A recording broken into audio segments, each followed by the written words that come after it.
Forgetting what you feel like. Welcome to Big Six Sports Talk here. I'm your host, Marlon. I have my co-host over here, Big B. I have my other host over here. Go Hill. Say that again, co-host. Man. But right now, once again, subscribe, follow us as we go through our journey of the ACC football, of our teams of the previous week. And like always, subscribe, like, leave comments and ways that we can improve, like my talking right now, which is horrible. But I'm gonna straighten it out. I'm straighten out as the show goes on. I'm flustered right now. As you know, I'm a Florida State, so I'm flustered like we was flustered this Saturday. And like I said, I got my man B who represents the U, who's gonna go through that U journey, and got my man Joe, like he said before, as the Tar Heels. As we do every week, we're gonna kick it off with the good, bad, and the ugly. And as my team lost this week, I guess I'll kick it off, huh? Oh Lord. Yeah. So I went out here. I thought my team would do something a little better than what they did out there, and Clemson came out and punched them in the mouth, and they did not respond.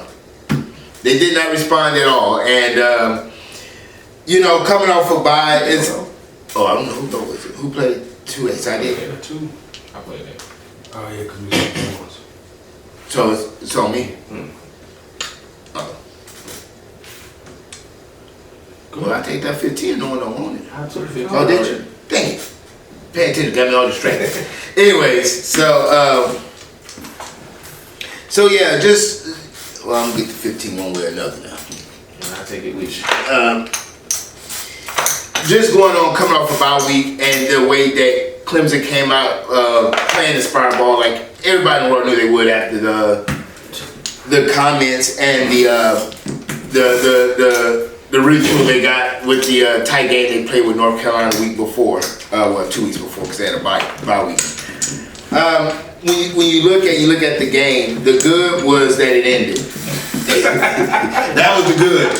The good that it ended. The bad, we're gonna skip over the bad. We're just gonna say ugly everything.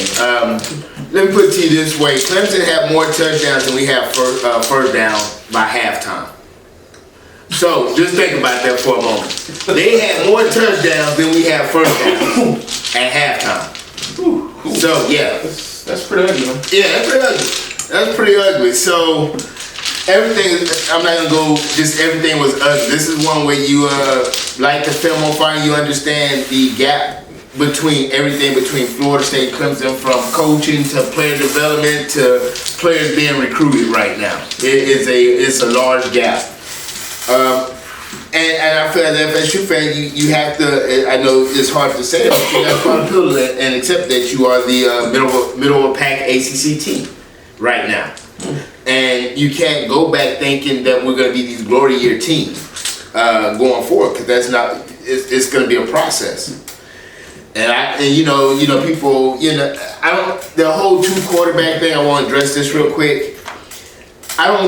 The only thing I think it did, it caused to me just confusion that didn't need to be there. I don't think it was what was making the game go one way or another. The game was lost in the trenches. Our O-line, hell, they was shit. They could have just had to stand with everybody else and just had someone just throw them the ball back there and just let them run, because there was no blocking. So the quarterback situation is still, I would say, is very up in the air right now. I don't think they have. Well, let's talk about that a little bit more. I know in our last show you talked briefly about the 2 platoon quarterback concept. Mm-hmm. How do you feel about it now? From that game there, it doesn't change. I don't think it should be a series by series. I think it should be let me get that 15. I think it needs to be a 60-40. I think in that game against Clemson, James Blackman let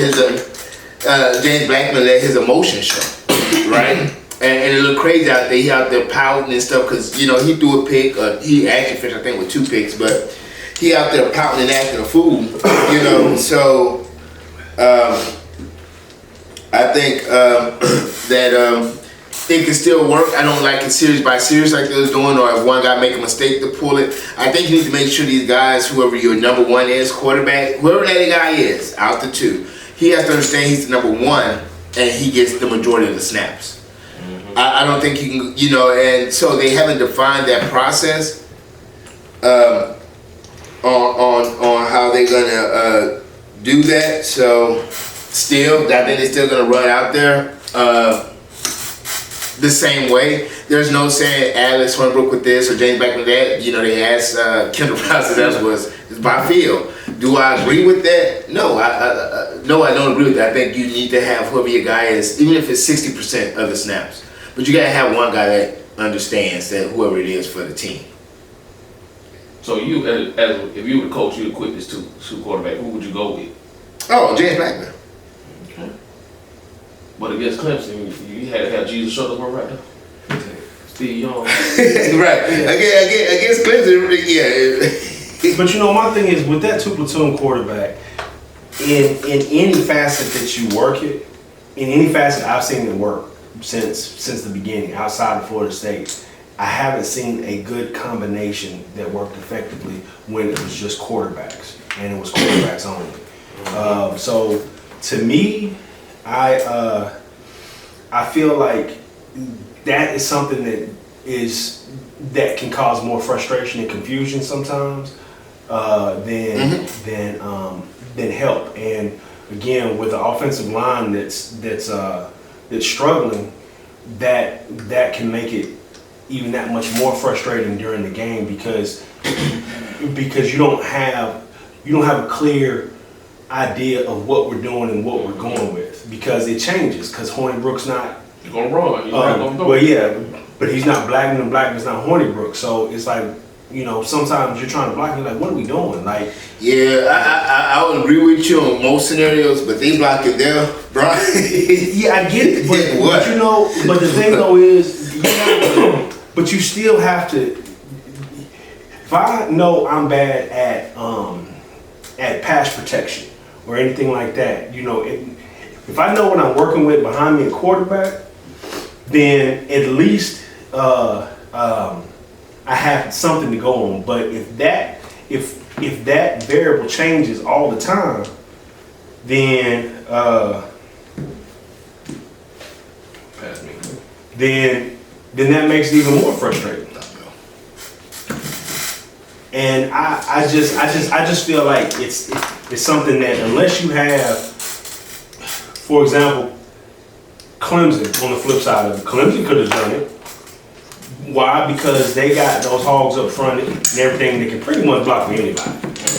And it's not going to change, but from it, I don't think that 2 quarterback system, you're not saying like, hey, we have a decision and we have a path we're going to go. Right. That tells me that we're trying stuff out and we're seeing how it goes. And that's but that's tough to have when you in the fight. When you like, babe, come on, let's fight, come fight with me, and then I get over there and then you break dance, and I'm like, well, I thought we was fighting. I'm confused. Nah, we ain't doing that no more. It's a break dance. Like, I don't understand. Like, and I use that, but I'm just saying that doesn't help, especially trying it out against Clemson. I mean, maybe against. Wait for it. I mean, it's Florida State, bless your heart. I mean, maybe against Miami, a high school team. Miami, you don't like Miami.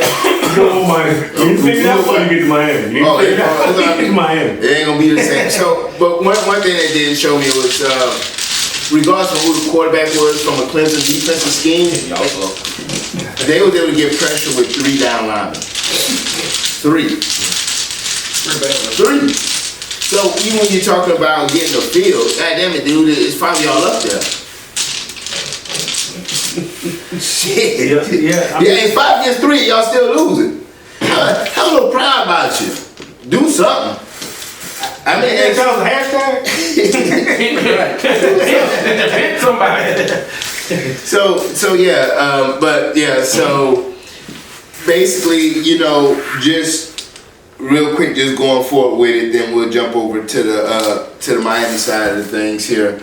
Is these next 5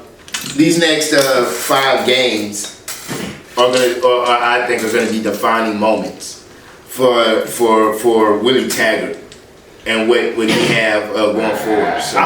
I'd go further and say His career. this season is still defining. It's not a defining game that he needs. He needs to define the season now. Well, that's why I said the next 5. So you know the whole thing is. My opinion is he over the next 5 games got to go 4-1 at a minimum. I would prefer 5-0, but 4-1 because you'll close out the season 9-3. What's your realistic possibility of that though? Realistically, to be honest, depend on how we play against Wake Forest. Because I think with a win against Wake Forest.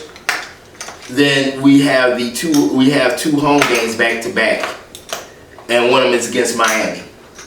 So playing Miami at home, I feel that I think going into it, be Wake Forest, beat the team after that, you have a little momentum, you have a little confidence back. Everybody's not sitting around here looking crazy at it, So you might have a little momentum. So asking that same question, let's pose that same question the next week. Because if we lose to Wake Forest, we could be anywhere from 6-6 to 5-7. Okay. Closing out. Okay. So yeah, that's how. Ask me that questions after the Wake Forest game. Doubles you got. I know. That's all. Hey man, we man. But I appreciate you for letting me get them out. I appreciate you for that. All spill. Hey man, what can I do, man? Hey, that lets you know how bad someone's hand is. I think I had every double, didn't I? So your hand look like Florida State. And I'm trying to tell you, it was a curse. You get 10 of them. So, but yeah, but go ahead, be the good, bad, and the ugly with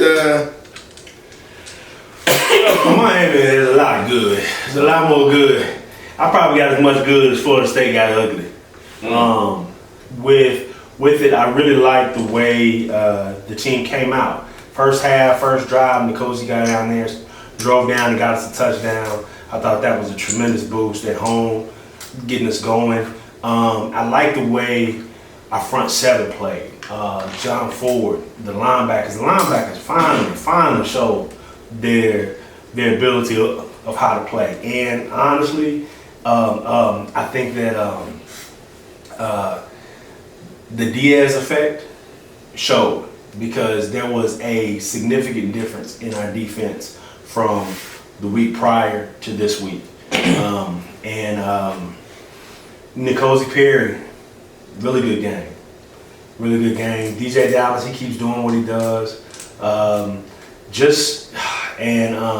Again, I mean, I don't think there's been a time that you can say anything about our tight ends. So I mean, they've shown up week in and week out. So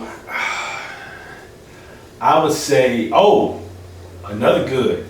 Oh, get some extra point. Our kicker. Finally, it wasn't. Finally, Diaz told him, man, you're a no-go, man.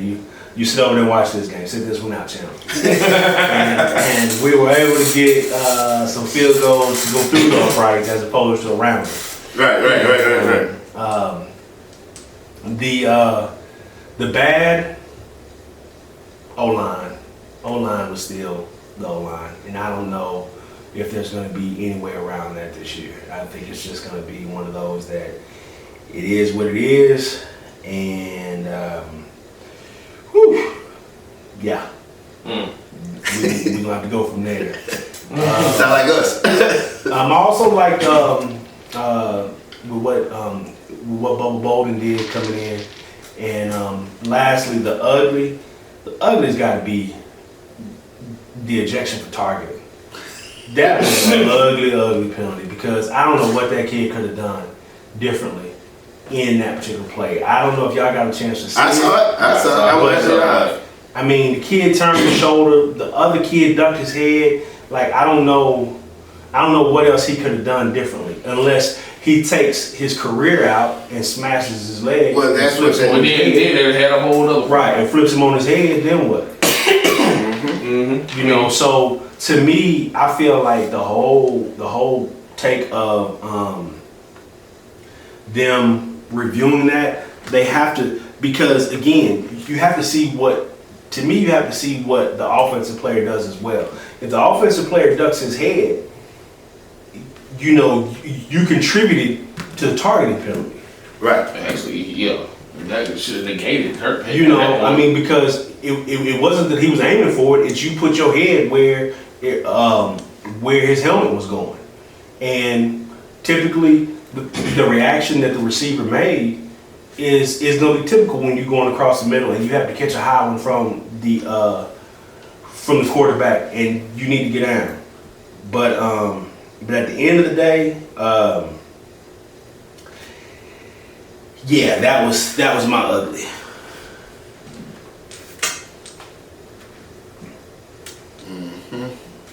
Well, so I will say this. The good, I think, for Miami was that they played with a lot of energy coming out there. They played inspired ball. They played hard. Diaz effect, I have to agree with my man Bryant there.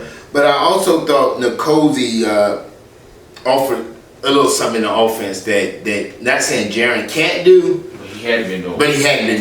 What's better? Fives. So I really thought that game to me was one. If Jaren would have started, I don't think Miami wins that game. I think some of the things that Nkosi did contribute to the win. And that could be true. I mean, we'll never know. Just some of the plays he made. But that brings another point in the fact of, from that standpoint of it is, they're still saying when Jaren gets healthy, but the guys have been playing well since Nicosi's got in there, and then Nicosi's done a good job as well. So do you stick with that, and how does a player look at that? From that standpoint of it is, hey, I can't ever get hurt. I know the game has injuries, but I can never have one because I know my coach ain't gonna stick with me, even though he's saying it in the media. That's not gonna happen. And kind of you all take on. Well, I think we had that conversation last week. Last week, or I was about to say, with the whole Blackman knee injury deal too. I think we established that the whole unwritten rule, you can't lose your job to injury, is not true.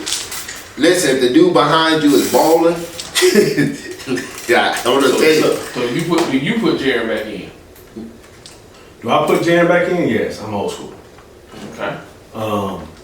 But I do see where you all are coming from, and that does make it tough. But on that same note, I would have to, if you keep Nkosi in, then to be fair, you got to keep him on the same leash.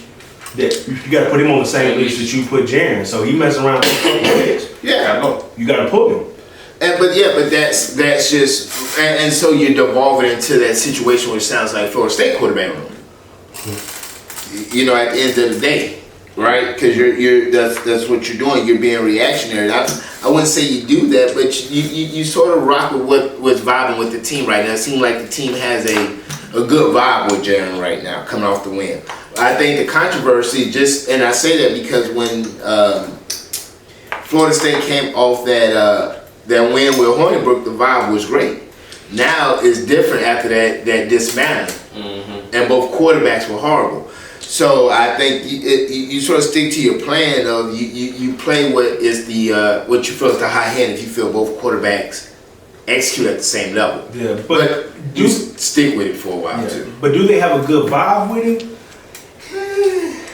I don't know if it's a vibe, but what I can say is in what I've seen in his play, his scrambling ability is better than Jaren's. So is he going to get us out of those times when everything breaks down, as opposed to what Jaren was able to do? I think so. And that can be critical to be able to keep a play alive and be able to move, where I don't think Jaren has that ability and feel yet. But that's But now, as far as, but you're right in a sense that the team does rally around. It seems like they're rallying around him Right. quite a bit. Because he been to the war with him. Yeah. So it's just, yeah, and that's why I said that's gonna be a tough pill to figure out what to do. And that's what Florida State's actually, when you ask that question, how do you rock with it? It's like you want to stay at the high end, but you also, it's a win now. It's instant. We need to win now type of deal. And so as a coach, you have that pressure of always winning now, and you're gonna get that question from the media. Such and such is playing so well. Why didn't you play him and you play such and such who was, and y'all lost?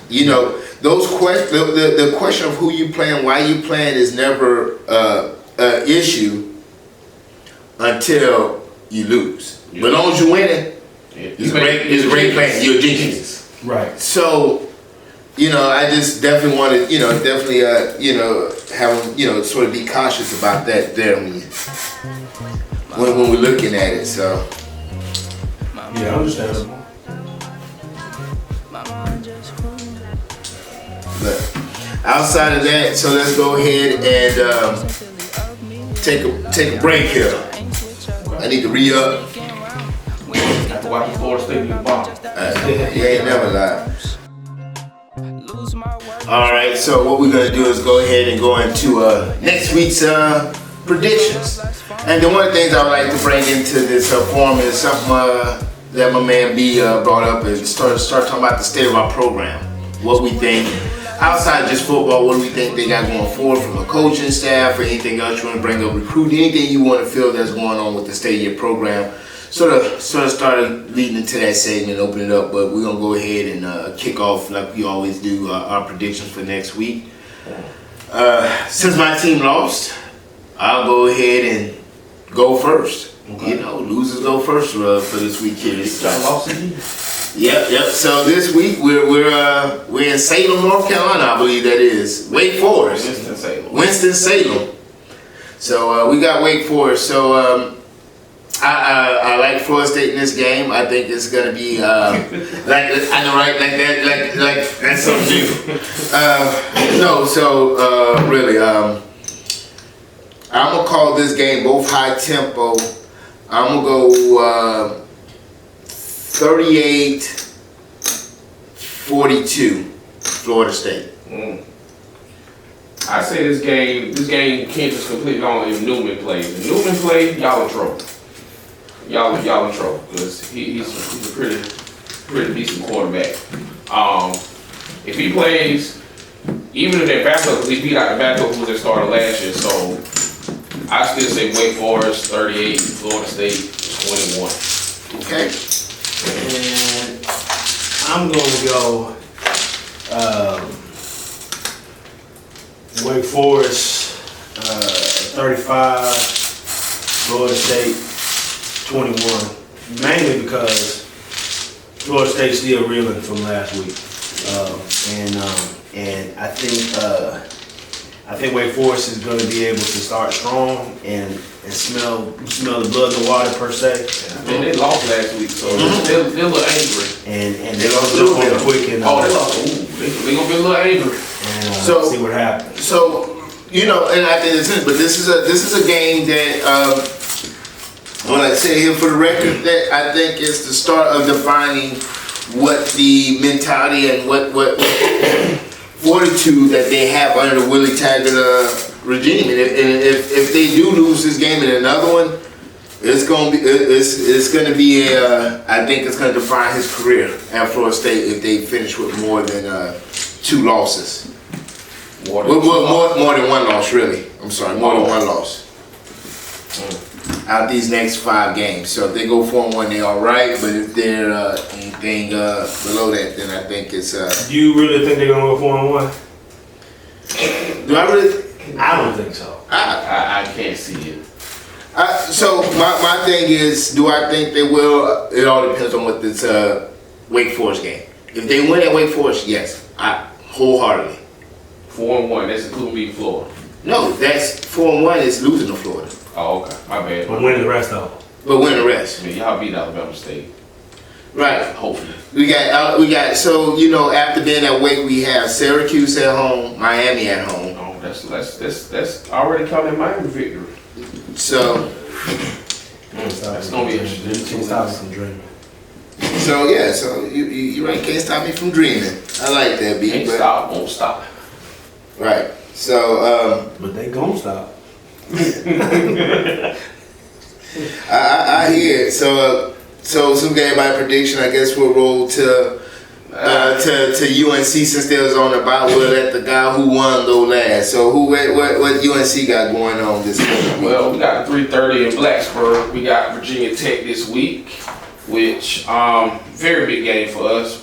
Right now, we currently sitting first in the Coastal, which nobody had us predicted to do anything in the Coastal. So a win in Blacksburg would do wonders for our season. Virginia Tech a little different team since they switched quarterbacks. It's going to be interesting because two of their starting secondary are out for targeting calls, so they're out for the first half. So it should give Sam Howell some time to throw the ball. We get an offensive lineman back from injury, which is going to help, but my secondary is still banged up. But overall, I'm thoroughly confident in our team. Carolina 34, Virginia Tech 24. I like Carolina. I like what Carolina's done this year, and I think that everything continues, and I see it being a little closer. A little closer. Being 28-24 North Carolina. Where's the game they played at? It's in Blacksburg. And Virginia Tech, they beat Miami. Did they have a bye this past No, week? they played Richmond or something. And they won again. They won. So I'm gonna keep the 28-24, but I'm flipping it with Virginia Tech. I think they may have some belief in some movement going on. You got a freshman quarterback on the road, Blacksburg, day game, night game. Day is 3:30. 3:30. So it'll be interesting. But 28-24, I'm gonna flip it with Virginia Tech. Okay. Yeah. So going with the winner of the last week, man. No, it's on you. Going with the winner of last week, man. Who do y'all play next, and what's the prediction now? Well, we're going against the Yellow Jackets at home, and I mean, you got it. and I see the momentum building and being able to continue, and I see it being Miami 38, Tech 10. Okay. I'll go with this one. Saying our last game against Tech, and we ran through them. They did score 20 on us. If they scored 20 on our defense, they could score 20 on Miami defense. I still give Miami the victory. Wow. Hey, we beat y'all. I give Powder blue effect. Miami 31, Tech 21. Okay. So I'm gonna go a little different. I'm going to keep Miami 31, but give Tech give Tech 14. I just definitely like what they have going on. You said Miami how much? 31. Okay. 31-14. I think I said it, so. Okay. I appreciate it, fella. So yeah, I just think that the defense with Manny Diaz still being at the helm the way he is, with it, the boys are playing a spot D. Yeah. So there's our next week prediction. So like I said, I want to dive in a little bit. If y'all boys don't mind diving in, if you got a little time on your hand, diving into like a little bit of the state of the program, man. And you know, I lead it off. So in Florida State world, from a state of the program, as we look at what the program doing and what I hope, the direction I hope is going into, especially coming off the Clemson loss, is the question is, what is the vision of the program right now? We still seem to have a lot of moving pieces, and it still doesn't seem solid as a plan, even just for me. Like, you asked me what we're doing, well, right now it just seems like Willie Taggart's trying to keep his head above water. But what's the vision? You know, one of the things that I can say that when you look at, when we talk about Miami and what they have going on is, Manny Diaz has had a signature win against a ranked opponent. Underdogs. Yes. Willie Taggart still hasn't had that. So, 7, 10, 15, 16, 18, 20. So, Willie Taggart hasn't had that, so he has to find a way to get there. I think, do the kids still fight hard? Yes, but I don't know if they have that belief.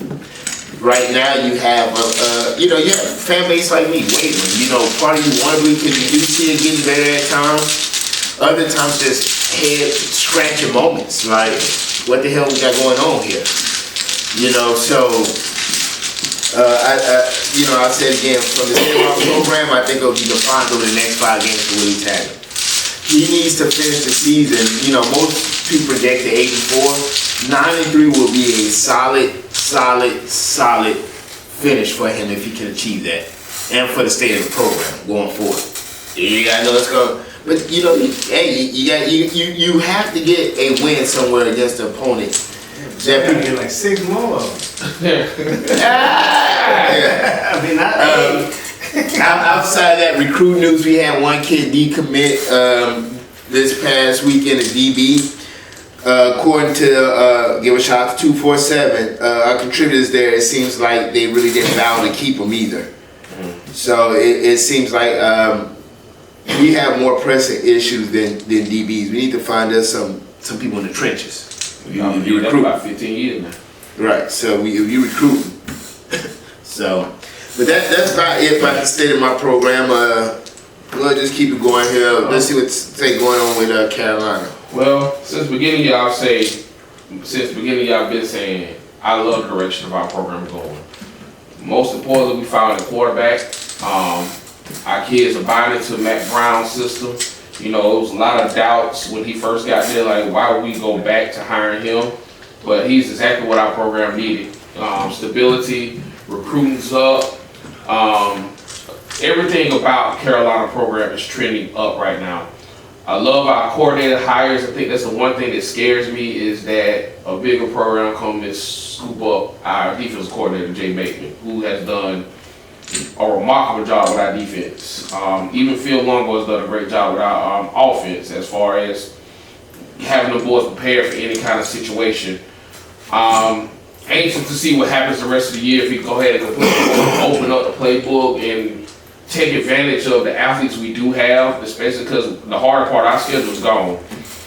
But I truly, really am excited to be a Carolina fan at this moment. We got a lot going. Recruiting wise, we got a big possible recruit coming in Friday.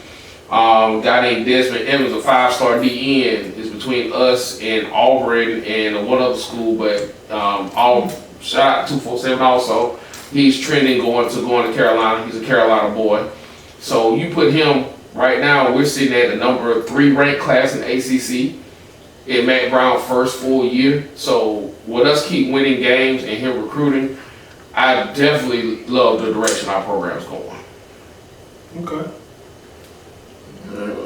What's the state of the union? I think with the signature win. I think with the signature win, as you called it. That's not right. Yeah, because I think with this signature win, as you refer to it, it really set Miami on a path of let's see what we can do. What we need to do is we need to get something back to back.